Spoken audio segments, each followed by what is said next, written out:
এই ঘটনাক্ৰমত নমস্কাৰ স্বাগতম নিউজ 18 অসম নৰ্থ ইষ্টৰ ইয়া হৈছে পোনপটীয়া সম্প্ৰচাৰ ষ্টুডিঅ'ত মই প্ৰাঞ্জল মাহবুবুল হক ইউএছটিএমৰ মূল ব্যক্তি আমি সকলোৱে জানো শেহতীয়াকৈ মুখ্যমন্ত্ৰীয়ে তেওঁৰ নাম বহুতবাৰ লৈ আছিলে আৰু তেওঁ বিভিন্ন গোচৰত সাঙুৰ খাই পেলাই জেলৰ ভাত খাবলগীয়াও হৈছিলে আৰু সেইগৰাকী ইউএছটিএমৰ মূল ব্যক্তিৰ এজন সহায়কজনৰ নাম বিশ্বজিৎ দাস বুলি কোৱা হৈছে এয়া সামিউল হক নামৰ যিজন ছাত্ৰৰ মৃত্যু হ'ল নন্দিনী কাশ্যপ নামৰ এগৰাকী অলপ পৰিচিত স্বল্পখ্যাত অভিনেত্ৰীৰ গাড়ীৰ খুন্দাত সেই ছাত্ৰজনৰ মোমায়েকৰ কথোপকথনৰ আধাৰত তেওঁৰ বক্তব্যৰ আধাৰত আমি পোনপটীয়া সম্প্ৰচাৰটো আনিছোঁ মোমায়েকে কৈছে যে বিশ্বজিৎ দাস যিগৰাকী মাহবুবুল হকৰ সহায়ক হয়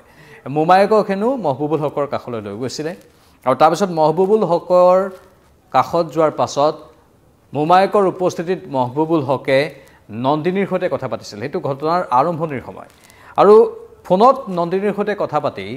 ভুক্তভোগী ছাত্ৰজনৰ চিকিৎসাৰ বাবে 5 লাখ টকা দিয়াৰ কথা ঘোষণা কৰিছিলে মাহবুবুল হকে মোমায়েকৰ আগত হেনো আৰু তাৰ পাছত কিস্তিত সেই ধনখিনি দিম বুলি সদৰি কৰিছিল মাহবুবুল হকে কিন্তু পাছত গৈ কথাৰ গুৰি বেলেগহে ওলালগৈ কিস্তিত 5 লাখ টকা দিম বুলি কোৱা নন্দিনীৰ সৈতে মাহবুবুল হকে কথা পতা সকলো ফুটুকাৰ ফেন হৈ গ'ল মানে একো ধন তেওঁলোকে নাপালে চিকিৎসাৰ নামত ধন দিম বুলি কৈ সেই গোটেই ধনখিনি কৰবাত হেৰাই গ'ল বা নাহিলেই সেই সকল লোকৰ হাতত ভুক্তভোগী পৰিয়ালটোৰ হাতত কিয় মাহবুবুল হক এই ঘটনাক্ৰমত সোমাইছিল তাক লৈ এটা প্ৰশ্ন উত্থাপন হৈছে এতিয়া মাহবুবুল হকৰ সহায়কে কিয় এইগৰাকী সামিউল হকৰ যি মোমায়েক আছে তেওঁক মাহবুবুল হকৰ কাষলৈ লৈ গৈছিল মাহবুবুল হকৰ কি ইমান এই ঘটনাৰ সৈতে এনেধৰণৰ কি জড়িত হৈ পৰাৰ কাৰণ আছিল যে তেওঁ নন্দিনীক নিজে ফোন কৰিছিল তেওঁ কি দৰকাৰ আছিল মাহবুবুল হক এই ঘটনাক্ৰমত নাছিল কিন্তু হঠাৎ আবিৰ্ভাৱ কিয় হ'ল তেওঁ নন্দিনীৰ সৈতে তেওঁ কথা পাতি টকা দিয়াৰ কথা কিয় ক'লে সেইবোৰ এতিয়ালৈকে নুবুজা খাতৰ হৈ আছে মাত্ৰ মোমায়েকে কৈছে সামিউল হক নামৰ সেই ছাত্ৰজনৰ মোমায়েকৰ কথাৰ ভিত্তিতে আমি এই সম্প্ৰচাৰটো আগবঢ়াইছোঁ আৰু আনকি মাহবুবুল হকে সামিউলৰ মোমায়েকক কেছটো উঠাই ল'বলৈও হেঁচা প্ৰয়োগ কৰা বুলি ওলাইছে খবৰ সামিউল হকৰ মোমায়েকে নিজে কৈছে যে মাহবুবুল হকে হেঁচা প্ৰয়োগ কৰিছিল মাহবুবুল হক সেইজনেই ইউএছটিএমৰ মালিক বুলি যাক কোৱা হয় আৰু কেছটোৰ তদন্তৰ দায়িত্বত আছিল কেছটোৰ আয়ো বিজেশ দাস মুঠতে বিভিন্ন কথা কৈছে মাহবুবুল হক সন্দৰ্ভত এয়া সামিউল হক যিজন ছাত্ৰৰ মৃত্যু হৈছে নলবাৰীৰ ছাত্ৰ মেধাৱী ছাত্ৰ সেই মেধাৱী ছাত্ৰজনৰ মোমায়েকে এই বিস্ফোৰণ ঘটাইছে ইউএছটিএমৰ মালিক মাহবুবুল হকক এই ঘটনা সন্দৰ্ভত টানি আনিছে আৰু মাহবুবুল হকে কেছটো উঠাই ল'বলৈ যেহেতু তেওঁলোকে পৰিয়ালে এজাহাৰ দাখিল কৰিছিল সেই কেছটো উঠাই ল'বলৈ হেঁচা প্ৰয়োগ কৰিছিল আনকি এই সামিউল হকৰ চিকিৎসাৰ নামত নন্দিনীৰ সৈতে কথা পাতি 5 লাখ টকা দিয়াৰ কথাও কৈছিল কিন্তু টকাও নিদিলে কিস্তিত টকা দিম বুলি কৈছিল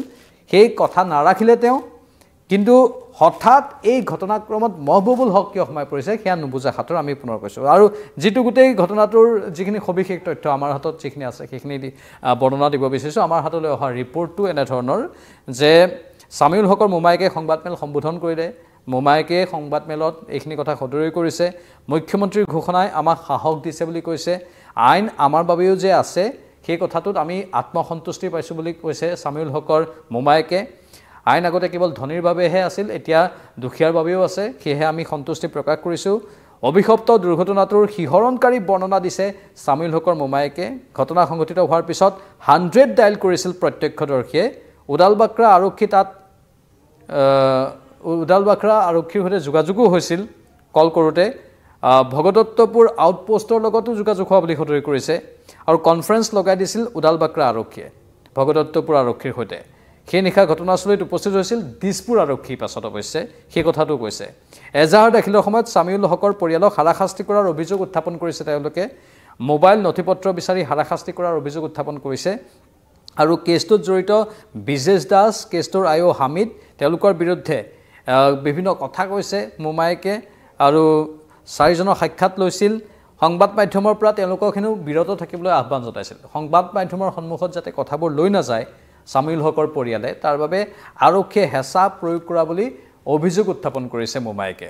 দিছপুৰ আইচিয়ে কম্প্ৰমাইজ কৰিবলৈ মাতিছিল সামিউলৰ পৰিয়ালক এনেধৰণেও এতিয়া কথা কৈছে স্বাভাৱিকতে এইবোৰ বৰ স্পৰ্শকাতৰ কথা ইয়া তেওঁলোকৰ এটা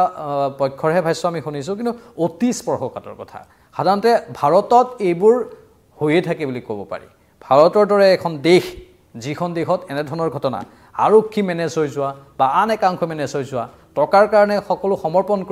কৰি দিব পৰা মানে যিটো সত্য কথা সেইটোক উদ্ঘাটন নকৰাকৈ প্ৰকৃত তথ্যটো উদ্ঘাটন নকৰাকৈ এনেধৰণৰ বহু অভিযোগ ভাৰতত আমি শুনিবলৈ পাই থাকোঁ যিটো আমাৰ বাবে দুৰ্ভাগ্যজনক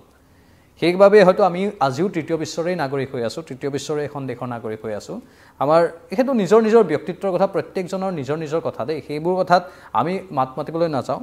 ইয়াত ভাল মানুহো বহুত সোমাই থাকে আৰু বেয়া মানুহবোৰ থাকে যিবোৰ অতি স্বাৰ্থপৰ হয়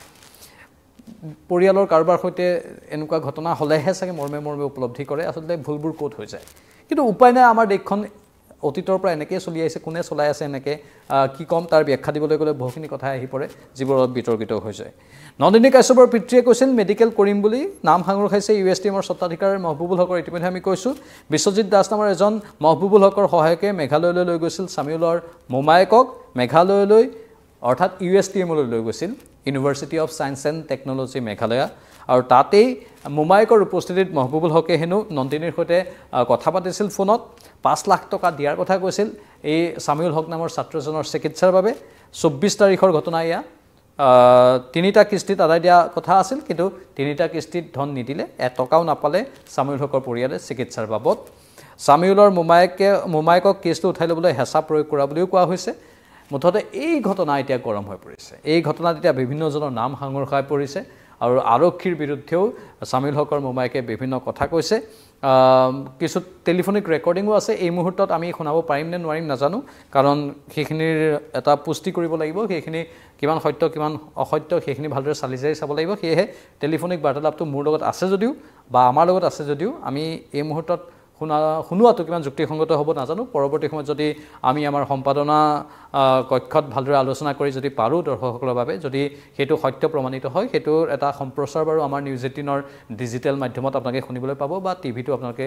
দেখিবলৈ পাব কিন্তু এই মুহূৰ্তত ততালিকে আমাৰ হাতত তথ্য প্ৰমাণ থাকিলেও সকলো কথাই আমি কৈ দিব নোৱাৰোঁ সকলো কথাই আমি শুনাই দিব নোৱাৰোঁ তাৰ বাবে অলপ সময় সত্যাসত্য 100% নিৰূপণ কৰালৈ আমি ৰ'ব লাগিব কিন্তু মোমায়েকে যিখিনি কথা কৈছে তেওঁৰ ভাৰ্চনটো আমি আপোনালোকৰ বাবে আগবঢ়াই দিলোঁ মোমায়েকে এইখিনি কথা কৈছে এইখিনি কথা যথেষ্ট স্পৰ্শকাতৰ কথা হিচাপে বিবেচিত হৈছে আৰু নন্দিনীটো এতিয়া দুদিনৰ আৰক্ষীৰ জিম্মাত আছে বাৰু কিন্তু পৰৱৰ্তী সময়ত এই ঘটনাক্ৰম কেনেধৰণে যায় মহানগৰ আৰক্ষীয়ে কৈছে এতিয়া কেছ ডায়েৰী সবল ৰূপত প্ৰতিষ্ঠা কৰিব কিন্তু কিমান সবল ৰূপত প্ৰতিষ্ঠা কৰা হয় এই ঘটনাক্ৰমত আৰু কি তথ্য উদ্ঘাটন হয় প্ৰতিটো খবৰৰ ওপৰত আমাৰ দৃষ্টি থাকিব আমি আপোনালোকৰ মতামত বিচাৰিছোঁ ইউটিউব আৰু ফেচবুক দুয়োটা প্লেটফৰ্মতে আমি কমেণ্ট বক্স খুলি দিছোঁ কেৱল আপোনালোকৰ বাবে এই ক্ষেত্ৰত যদি আপোনালোকৰ কিবা ক'বলগীয়া আছে ক'ব পাৰিব আকৌ আহিম লাইভত চাই থাকক নিউজ 18 অসম